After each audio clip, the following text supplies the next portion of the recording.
د چارسدې په نسته علاقه کې ګڼ شمیر کروندګر د زمیندارۍ سره د میخو د فارم چلولو روزګار کوي. په دغه روزګاریانو کې د چارسدې نستې لونډا کلي اوسیدونکي فیض الله خان هم دی، کوم چې د زمیندارۍ سره د میخو یو فارم چلوي. دوی وایي چې دا یو ښه روزګار دی او موږ سره پکې مزدوران هم کار کوي.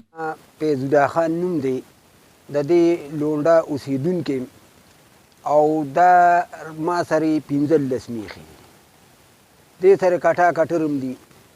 دا زما روزګار دی. بس دې کې موږ خپل روزګار چلو. که کله یو څاروي پکې کمزوري شي نو هغه څاروي ته موږ بیوباسو او بیا پکې بل اچو. غالبا دا 12-14 کاله شول چې دا روزګار دی زما. نو دې کې ما سره 2-4 کسان هم په روزګار دي. موږ چې سر را پاسو اول خو مونځ وکړو، د مانځه نه پس بیا د دې څارو لوش کوو.